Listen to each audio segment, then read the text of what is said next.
आयु ऋषियों की। और जैसे ही उस 16 साल के नवयुवक सूत जी को उन ऋषियों ने देखा तो सभी उनको प्रणाम करने लगे, खड़े होकर के नतमस्तक हो गए उनके चरणों में। और जैसे ही सूत जी ने देखा, अरे अरे इतने बड़े बड़े ऋषिगण, इतने बड़े बड़े ज्ञानी महात्मा, इतने बड़े बड़े विद्वान ब्राह्मण मुझे प्रणाम कर रहे हैं, मैं तो पाप का अधिकारी हो जाऊंगा। उन सबसे प्रार्थना करते हुए बोले, आप ऐसा मत कीजिए, आप मुझे प्रणाम क्यों कर रहे हैं? मैं तो आपसे आयु में भी छोटा हूं, ज्ञान में भी छोटा हूं, आप मुझे प्रणाम क्यों कर रहे हैं? उन ऋषियों ने बड़ी सुंदर वाणी में बोला, सज्जनों, कि धन वृद्धा बल वृद्धा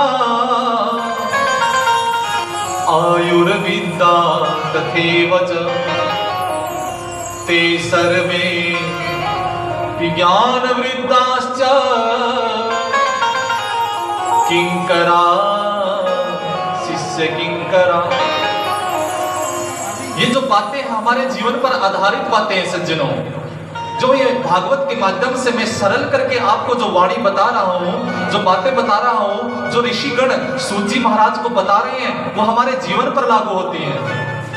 वो सभी ऋषि मुनि क्या कहते हैं सुखदेव जी को कि धन वृद्धा। धन वृद्धा का अर्थ क्या होता है कि वो ऋषिगण कह रहे हैं कि सूत जी, कदाचित कोई व्यक्ति धन में बड़ा हो सकता है, कोई बड़ी बात नहीं है धन में होना बड़ा। बल वृद्धा, किसी व्यक्ति के पास में ज्यादा बल हो, कोई बड़ी बात नहीं है। आयुर्विद्या तथैव च, कोई उम्र में बड़ा हो सकता है, आयु में बड़ा हो सकता है, कोई बड़ी बात नहीं है। बड़ी बात क्या है? ते सर्वे ज्ञान वृद्धाश्च, कि हे सूत जी, जो व्यक्ति, जो इंसान ज्ञान में बड़ा होता है ना, वास्तव में वो बड़ा होता है, ज्ञान की प्रधानता है। ज्ञानाग्निदग्ध कर्माणं तेह पंडिता बुधा। ज्ञान सर्वोत्तम है सज्जनों, ज्ञान की महानता है, ज्ञान की पूजा है। ऋषियों ने कहा, सूत जी, आप ज्ञाना अंधकार विध्वंसम सूर्य कोटि समप्रभा सूता ख्याहि तथा सारं मम कर्ण रसायनम। इस दिव्य भागवत के एक एक मंत्र आपके हृदय के कमल को प्रकाशित करने वाले हैं, आपके हृदय के कमल को खिलाने वाले हैं। ऐसी इसमें दिव्यवाणी है ऋषियों की, महात्माओं की, संतों की, विद्वानों की। और उन ऋषियों ने सूत जी से कहा, आप कलयुग रूपी अंधकार को दूर करने के लिए कोटि सूर्य समप्रभा, आप करोड़ों सूर्यों के समान है सूत जी, इसलिए हम आपको प्रणाम कर रहे हैं। और दूसरे भाव में क्या कहा? सूता ख्याहि कथा सारम मम कर्ण रसायनम। ऋषि कहते हैं, सूत जी, आप अंधकार रूपी अज्ञान को दूर करने के लिए कोटि सूर्य समप्रभा, करोड़ों सूर्यों के समान हैं, लेकिन आप हमारे ऊपर एक कृपा कीजिए, आप हमारे ऊपर एक दया कीजिए। सूता ख्याहि कथा सारम, ऐसी कोई कथा, ऐसी कोई दिव्य पान, ऐसा कोई अमृत, ऐसी कोई सुधा, ऐसी कोई दिव्य बूटी हमें पिलाइए जो कानों के द्वारा हृदय में उतर जाए, जो हमें सच्चा आनंद प्रदान करे, जो हमारे जीवन को सुखी बना दे, जो हमें दुखी ना रहने दे, हमें पीड़ित ना रहने दे, हमें बेचैन ना रहने दे, जो हमारे रोम रोम को पुलकित कर दे। ऐसी कथा हमें बताइए, ऐसी दिव्य सुधा, ऐसा अमृत हमें पिलाइए। ऋषियों ने सूत जी से कहा, सज्जनों, श्रेय सारम मत भवे श्रेय पावनानां च पावनम कृष्ण प्राप्ति करम शाश्वत साधनम तद्वदाधुना। कैसी कथा पे, कैसी कथा कहा ऋषियों ने सूत जी से?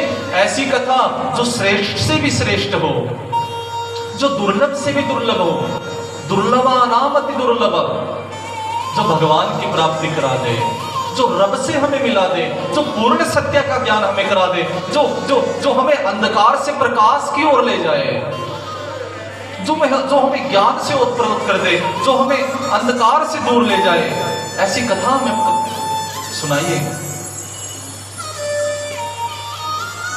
एक बात मैं आपको कहना चाहता हूं, इस भागवत कथा के माध्यम से किसी संत के पास में हम जाएं, किसी महात्मा ज्ञानी पंडित के पास में हम जाएं, जो सत्यता का प्रतीक हो, मैं उसकी बात कर रहा हूं, तो उसके पास जाकर के व्यर्थ के प्रश्न मत करो। उसके पास जाकर के कभी ये मत कहो कि बहू के बेटा होगा या बेटी। उसके पास में जाकर के कभी ये मत कहो कि व्यापार चलेगा या नहीं, दुकान चलेगी या नहीं। उसके पास में जाकर तो केवल एक ही प्रश्न करो, कृष्ण प्राप्ति करम शाश्वत साधनम तदवदादुना।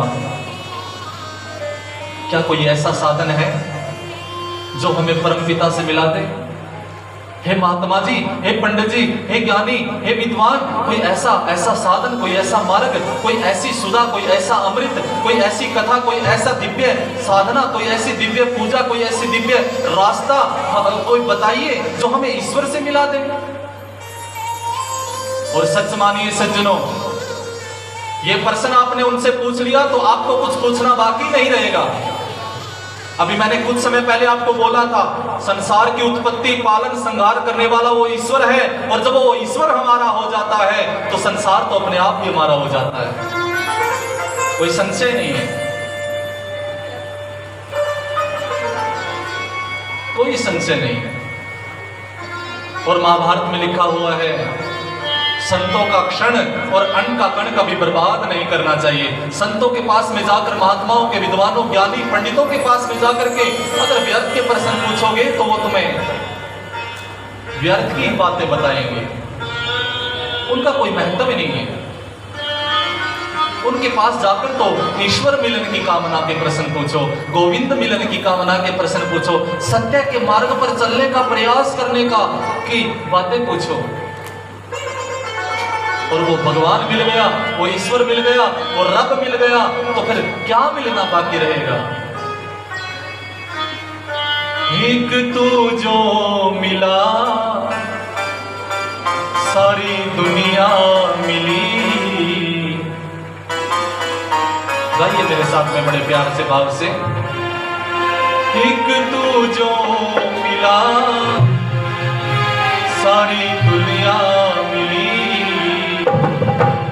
खिला जो मेरा दिल सारी बगिया, खिला जो मेरा दिल सारी बगिया। एक तू जो मिला सारी दुनिया मिली, एक तू जो मिला सारी दुनिया मिली, खिला जो मेरा दिल सारी बगिया मिली, खिला जो मेरा दिल सारी बगिया मिली, खिला जो मेरा दिल सारी बगिया मिली, खिला जो मेरा दिल सारी बगिया मिली।